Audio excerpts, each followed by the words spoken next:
नमस्कार दोस्तों, पिछले कुछ हफ्तों में एक नए बाबा ने एंट्री मारी है मार्केट में, बागेश्वर बाबा। एक बार हमारी रावण से बात थी और सर में मारो, अब सर में भरा राक्षस।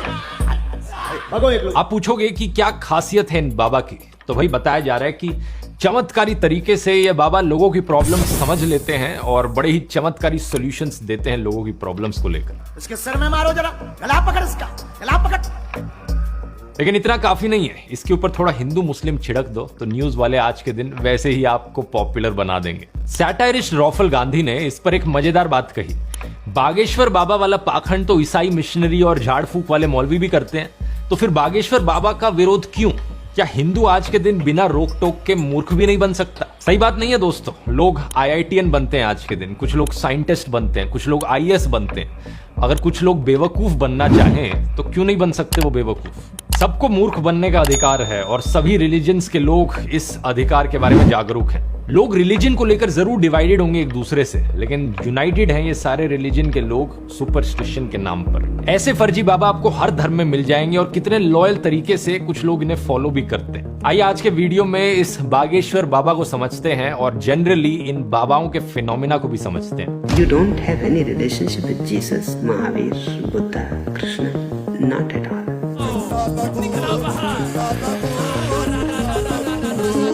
They teach you to love Jesus. Why?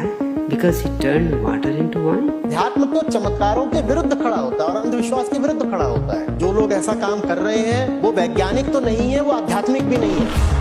तो बागेश्वर बाबा से शुरुआत करें तो इसके पीछे जो इंसान है वो है धीरेंद्र शास्त्री। मध्य प्रदेश के गांव से आता है, वहां पर एक आश्रम भी चलाता है जिसका नाम है बागेश्वर धाम। दैनिक जागरण की रिपोर्ट के अकॉर्डिंग इसका असली नाम एक्चुअली में है धीरेंद्र कृष्णा गर्ग और इसकी उम्र सिर्फ 26 साल, यानी एज में ये मुझसे भी छोटा है। इमेजिन करके देखो, 26 साल का लड़का यहां पर एक बाबा बन गया। कहीं ऐसा ना हो कि आने वाले सालों में हमें देखने को मिले कि 15-16 साल के लड़के भी स्कूल से ड्रॉप आउट करके बाबा बनने की सोच रहे हो। लेकिन एनीवेज, धीरेंद्र की बात करें तो ये पहली बार खबरों में आया अपने कम्युनल भड़काऊ भाषण की वजह से। पिछले साल अप्रैल की बात है, मध्य प्रदेश में सागर में प्रवचन चल रहा था इसका और इसने कहा सब हिंदुओं एक हो जाओ और पत्थर फेंकने वालों के घरों पर बुलडोजर चलवाओ। निवेदन है सब हिंदू एक हो जाओ और पत्थर मारने वालों के घर पर बुलडोजर चलवाओ। बड़ा ही ऑब्वियस पॉलिटिकल रेफरेंस जो उत्तर प्रदेश में किया जा रहा है, इस पर मैंने एक अलग से वीडियो भी बनाया था। लेकिन इसके बाद इसने कहा सब अपने हाथ में हथियार उठा लो, मतलब सब हथियार उठा लेंगे अपने हाथों में तो पुलिस क्या करेगी?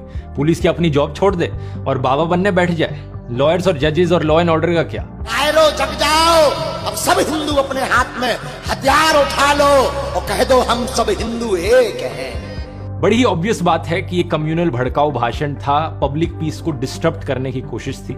लेकिन जैसा कि हम जानते हैं हमारे देश में लॉ एंड ऑर्डर की क्या हालत है, कोई अरेस्ट नहीं किया गया। कुछ दिन बाद धीरेंद्र कहता है कि मैं बाबा नहीं ढाबा हूँ, ऐसी गलती बार बार करता रहूंगा। अब उन्हें पता ही नहीं कि हम बाबा हैं ही नहीं, हम तो ढाबा हैं।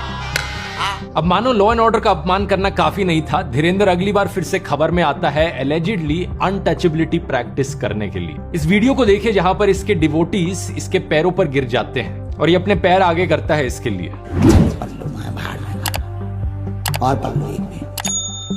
अब ये तो चलो फिर भी आम बात है, लेकिन एक और केस में जहां पर एक और बंदा इसके पैरों पर गिरने आया तो इसका रिएक्शन कुछ अलग था। बस छूना नहीं है, मैं अछूत आदमी है ना छू। अब अगर इसके रीसेंट एपिसोड पर आए तो हाल ही में धीरेंद्र नागपुर आया था राम कथा के लिए और यहां पर इसने वही किया जो ये नॉर्मली करता है, लोगों के दिमाग को पढ़ना, माइंड रीड करना और अपने बड़े ही चमत्कारी सॉल्यूशंस प्रोवाइड करना लोगों की प्रॉब्लम्स के। यहां पर हमारी कहानी में एंट्री होती है श्याम मानव की। श्याम मानव नेशनल कन्वेनर है महाराष्ट्र अंधश्रद्धा निर्मूलन समिति के। ये एक ऑर्गेनाइजेशन है जिसे 1980s में नरेंद्र दाभोलकर के द्वारा फाउंड किया गया था। जैसा कि आप इसका नाम सुनकर ही समझ सकते हो, इस ऑर्गेनाइजेशन का पर्पस था अंधविश्वास और सुपरस्टिशन के अगेंस्ट फाइट करना।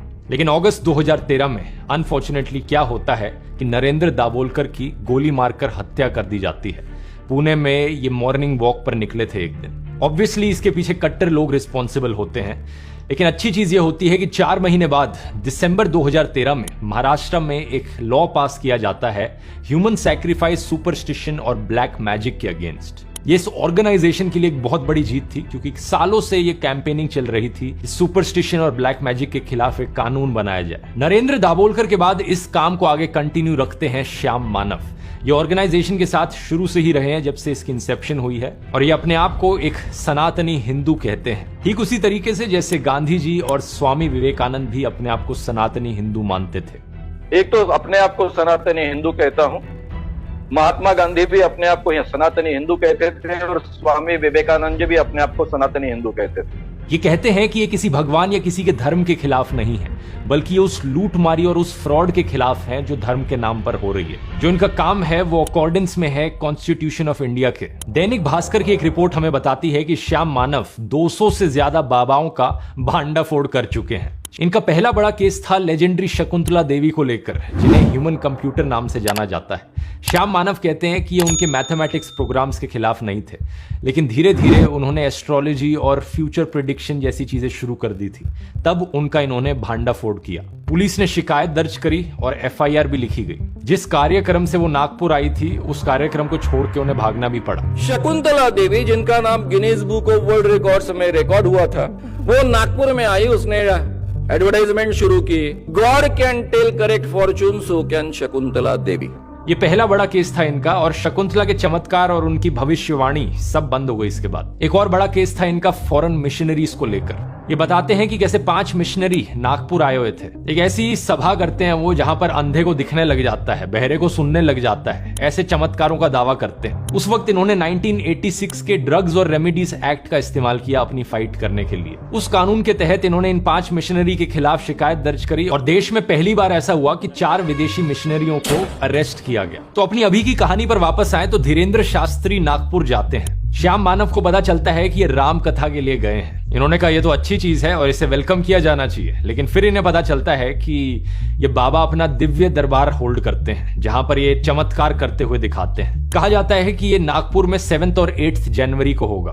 तो मुझे सबसे पहले कहा गया कि उनका राम कथा का आयोजन है। मैंने कहा अच्छी बात है, उसका तो स्वागत होना चाहिए, लेकिन लोगों ने ये ध्यान में ला के दिया कि उनके दिव्य दरबार के काफी वीडियोज उपलब्ध है, इसलिए मैंने उसके तरफ ध्यान दिया। मेरी बड़ी टीम है, उन टीम को मैंने भिड़ा दिया। 40-50 वीडियोज उन्होंने खंगाले और उनके ध्यान में आया कि इसमें काफी कानूनन उल्लंघन होता है। इस चीज को लेकर ये पुलिस को इन्फॉर्म करते हैं, उन्हें प्रूफ देते हैं और पुलिस को कहते हैं कि प्लीज एक्शन लो इस चीज को लेकर, लेकिन पुलिस कोई एक्शन नहीं लेती। बाद में एक्चुअली में नागपुर की पुलिस बाबा को क्लीन चिट भी दे देती है, ये कहते हुए कि इन्होंने सारे एविडेंस को एग्जामिन कर लिया है और इन्हें कुछ भी ऐसा नहीं मिला जो ब्लैक मैजिक एक्ट के अगेंस्ट हो। तो श्याम मानव पुलिस को इन्फॉर्म करने के अलावा धीरेंद्र को चैलेंज भी करते हैं। 2 चैलेंजेस होते हैं। पहला होता है कि एक कमरे में 10 लोग हैं, उन 10 लोगों का नाम, उनके पिता का नाम, उनकी एज और उनका फोन नंबर बताओ भाई। और दूसरा चैलेंज होता है कि एक बगल के कमरे में रखी 10 चीजों के बारे में बताया जाए कि कौन सी चीजें रखी हैं कमरे में। श्याम मानव कहते हैं कि अगर बाबा ने 90% एक्यूरेसी के साथ भी जवाब दे दिया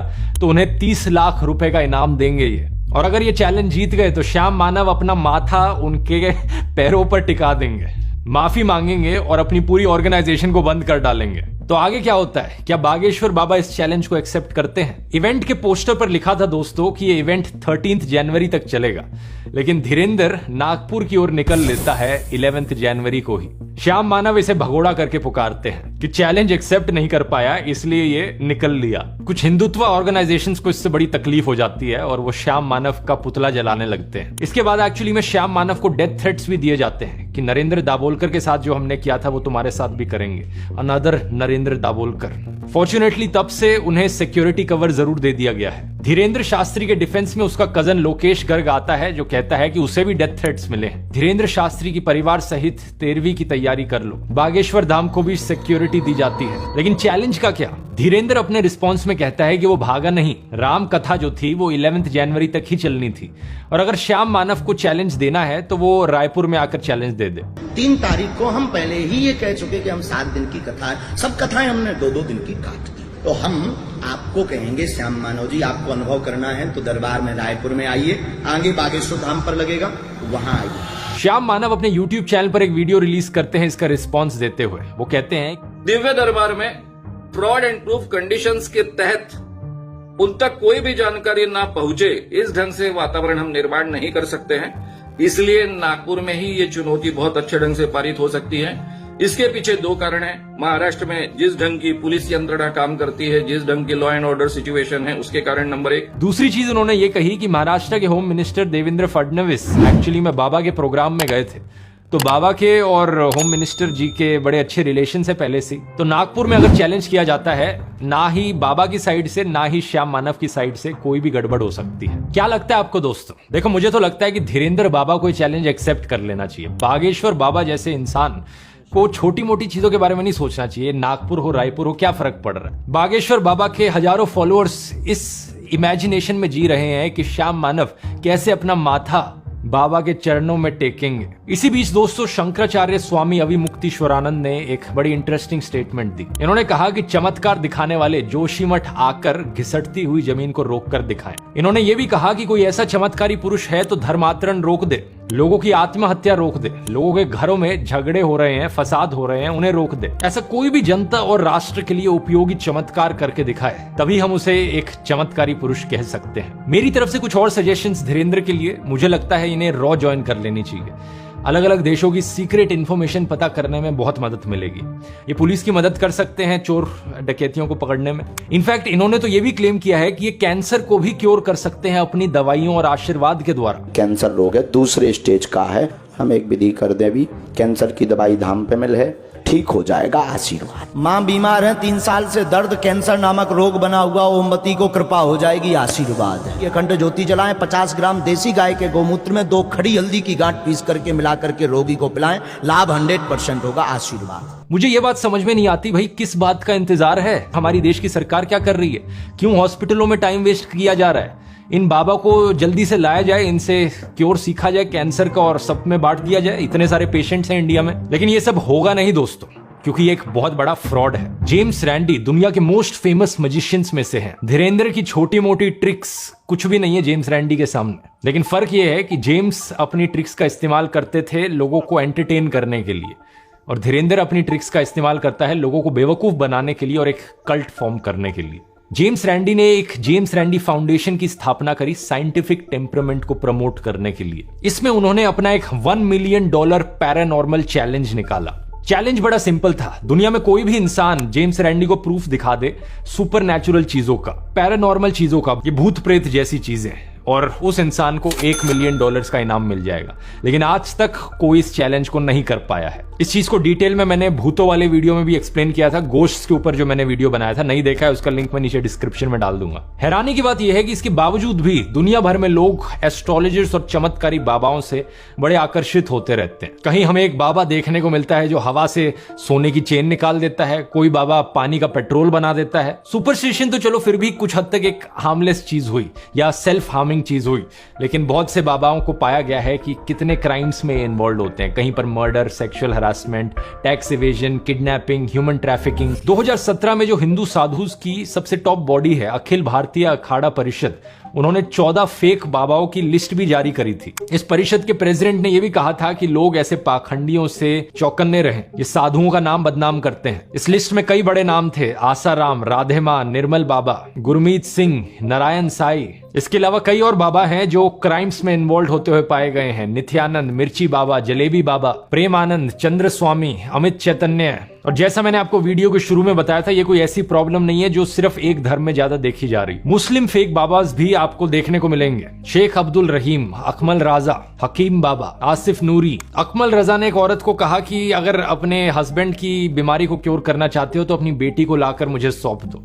दीनू मोहम्मद एक तांत्रिक सिमिलर चीजें कर रहा था। ऐसे ही दोस्तों कई क्रिश्चियन बाबाज भी मिलेंगे आपको। केरला में एक भयानक केस देखा गया जहां पर एक औरत को ब्लैकमेल किया गया उसका कन्फेशन सीक्रेट का इस्तेमाल करके। आमतौर पर आप किसी चर्च में जाते हो तो अक्सर आप अपने कन्फेशंस बताते हो वहां मौजूद प्रीस्ट को। तो जो औरत ने बताया इसे, उसको उसी का इस्तेमाल करके ब्लैकमेल कर दिया। फिर इस औरत का एडवांटेज लिया इन्होंने। इसके बाद कुछ ऐसे भी क्रिश्चियन बाबा हैं जो अपने आप को बताते हैं कि ये कितने मिराकुलस क्योर्स करने लग रहे हैं। एक बजिंदर सिंह जिसके 20 लाख से ज्यादा सब्सक्राइबर्स हैं यूट्यूब पर। बागेश्वर बाबा की तरह ये भी नाम बताता है, इविल स्पिरिट्स को हटाता है और लोगों की जो डिसेबिलिटीज है उन्हें क्योर कर देता है। कब से प्रॉब्लम है ये? एक साल हो गए। 1 साल से। देख मेरे हाथों की तरफ देख और विश्वास कर, उठ, कोशिश कर, शाबाश, चल शाबाश। तोड़ेंगे तोड़ेंगे लगड़े भी तोड़ेंगे तोड़ेंगे तोड़ेंगे। आओ शाबाश शाबाश। देखो देखो देखो लड़का आंख पकड़ इसका। हालेलुया। चल चल चल चल शाबाश कर, चल चल कैमरामैन जूम करो, जूम। तोड़ेंगे तोड़ेंगे लगड़े भी तोड़ेंगे। लिरिक्स देखे आपने वीडियो के, दौड़ेंगे दौड़ेंगे लंगड़े भी दौड़ेंगे, मतलब किस टाइप के लिरिक्स हुए ये। इन फर्जी क्रिश्चियन बाबाओं पर एक फिल्म भी बनाई गई है, ट्रांस, जिसे डायरेक्ट किया था अनवर रशीद ने। बड़ी ही मास्टरपीस फिल्म है, अगर आपने नहीं देखी तो जाके देखना। इन सारे फर्जी बाबाओं की बात करते हुए हमें इंग्लिश स्पीकिंग फर्जी बाबाओं के बारे में भी नहीं भूलना चाहिए, क्योंकि कुछ एजुकेटेड लोगों को लगता है कि बाबा के मुंह से अगर इंग्लिश निकलेगी तो बाबा बड़ा क्रेडिबल बन जाएगा, बाबा की बातों में ज्यादा सच होगा। एक ऐसा ही बाबा कहता है कि एक्लिप्स के दौरान खाना मत खाओ, जल्दी बासी हो जाता है। एक और पॉइंट ऑफ टाइम पे ये भी कहता है कि पानी को गुस्से से देखा और वो पानी पी लिया तो बीमार हो जाओगे। एक वीडियो में कहा कि मरने के बाद 11 दिन के बाद तक नाखून और बाल बढ़ते रहते हैं। और कमाल की बात यह है कि ऐसे फर्जी बाबाओं को IITs में भी इन्वाइट किया जाता है लेक्चर देने के लिए। इसी से ही देखकर आप समझ सकते हो कि इंडिया में साइंटिफिक टेम्परामेंट की कितनी कमी है। एक सवाल यहाँ ये उठता है कि लोग इन फर्जी बाबाओं के चक्कर में क्यों पड़ते हैं। इलिटरेसी को एक कारण बताया जा सकता है कि लोगों का अनपढ़ होना, लेकिन इकलौता रीजन इसे नहीं बताया जा सकता, क्योंकि हमें कई ऐसे केसेस देखने को मिलते हैं जहां पर एजुकेटेड लोग जो अच्छी नौकरियां करने लग रहे हैं वो भी इन फर्जी बाबाओं के खेल में बेवकूफ बन रहे हैं। इसीलिए दूसरा कारण बताया जा सकता है कि हमारे इंडियन एजुकेशन सिस्टम में कुछ कमी है। लोगों की क्रिटिकल थिंकिंग पर फोकस नहीं किया जाता, सिर्फ रट्टा मारने पर फोकस किया जाता है। यही कारण है कि आज के दिन हमें यूट्यूब इन्फ्लुएंसर्स भी ऐसे देखने को मिलते हैं जो IIT ग्रेजुएट्स हैं, लेकिन कहते हैं कि हवन से एयर प्यूरिफाई हो जाती है। मतलब कंबशन के बेसिक लॉज को केमिस्ट्री में स्कूल में पढ़ तो लिया, एग्जाम में लिख भी आए, उसे अच्छे से पास भी कर लिया, लेकिन उनकी कोई अंडरस्टैंडिंग नहीं ली। तीसरा कारण है फेथ। फेथ का मतलब कि बस यकीन करो किसी चीज में, ज्यादा सोचने की जरूरत नहीं, कोई सवाल करने की जरूरत नहीं, कोई डाउट करने की जरूरत नहीं, बस बिलीव करो। लोग यकीन करते हैं क्योंकि वो यकीन करना चाहते हैं। और अक्सर ये फर्जी बाबा लोगों की कमजोर इमोशनल स्टेट और लोगों की जिंदगी में चल रही प्रॉब्लम्स का फायदा उठाते हैं। लोग अपनी जिंदगी में फ्रस्ट्रेटेड हैं, कोई सोल्यूशन नहीं मिल रहा है उन्हें। आमतौर पर जो मेंटल प्रॉब्लम्स होती हैं उनके लिए एक थेरेपिस्ट के पास जाया जाता है या साइकोलॉजिस्ट के पास जाया जाता है, ज्यादातर डेवलप्ड देशों में। लेकिन इंडिया में ये कल्चर इतना फैला नहीं है अभी। लोगों के पास कोई होता नहीं जिसके पास वो अपनी प्रॉब्लम्स लेकर जा सकें, और इसलिए वो इन फर्जी बाबाओं के पास जाते हैं। मेंटलिस्ट करण सिंह मैजिक और सुहानी शाह भी एग्जैक्टली यही काम करते हैं जो ये फर्जी बाबा करते हैं, लोगों के माइंड रीड करना। लेकिन फर्क ये है, ये एंटरटेनमेंट के तौर पर करते हैं। ये नहीं कहते कि हम आपकी प्रॉब्लम्स का क्योर दे देंगे। इस चीज की डिटेल में बात मैंने करण सिंह के साथ जो वीडियो बनाया था उसमें करी थी, आप खुद जाकर देख सकते हैं एग्जैक्टली कैसी ट्रिक्स का इस्तेमाल किया जा रहा है माइंड रीड करने के लिए। करण सिंह ने मेरा भी माइंड रीड किया था और सही में कमाल की टेक्निक्स हैं, लेकिन ये सिर्फ ट्रिक्स हैं। लिंक नीचे डिस्क्रिप्शन में डाल दूंगा इसका। अच्छा, यहां पर यह भी कहना जरूरी है कि जो बाबाओं का कॉन्सेप्ट है इनहेरेंटली उसमें कुछ गलत नहीं है, ये एक बड़ा ही अच्छा कॉन्सेप्ट है। कुछ ऐसे लोग जो स्क्रिप्चर्स को पढ़ते हैं उन्हें जिंदगी के बारे में स्पिरिचुअल अंडरस्टैंडिंग मिलती है और वो एक लाइफ कोच की तरह काम करते हैं, एक पर्सनल काउंसलर की तरह काम करते हैं। ये पुराने जमाने में बहुत होता था और तब कोई फीस चार्ज नहीं करी जाती थी। ये एक सेल्फलेस सर्विस होती थी जो असली बाबा देते थे। हिंदू भिक्षु, बौद्ध भिक्षु, जैन भिक्षु, मुस्लिम फकीर, इतिहास में हमने कई ऐसे लोग देखे। आदि शंकराचार्य, बाबा फरीद, कबीर, गुरु नानक, बाबा बुल्ले शाह, स्वामी दयानंद सरस्वती, स्वामी विवेकानंद और जिड्डू कृष्णमूर्ति। लेकिन हाल ही में ट्रेंड सा आ गया है कि निकम्मे लोग बाबा बनने शुरू हो गए। इन फर्जी बाबाओं के पास कोई लाइफ एडवाइस नहीं है लोगों को देने को, ये बस बेवकूफ बनाना जानते हैं अपना धंधा चलाने के लिए। जो भिक्षा का कॉन्सेप्ट था वो भीख के कॉन्सेप्ट में बदल गया। इसी रीजन से दोस्तों इन फर्जी बाबाओं को एक्सपोज करना बहुत जरूरी है। लोगों को इन पाखंडी बाबाओं से बचाना बहुत जरूरी है। ये धर्म के लिए अच्छा होगा, साइंस के लिए अच्छा होगा। इस वीडियो को अपने परिवार और दोस्तों के साथ शेयर कीजिए ताकि वो भी सच जान सकें। बहुत बहुत धन्यवाद। कैसी लगी आप लोगों को कमेंट करके जवाब दें। माशाल्लाह मुझे बहुत अच्छी लगी। आई होप आप लोगों को भी अच्छी लगी होगी। और इसी तरह के वीडियो को देखने के लिए मेरे चैनल को सब्सक्राइब कर दें। शुक्रिया। अस्सलाम वालेकुम।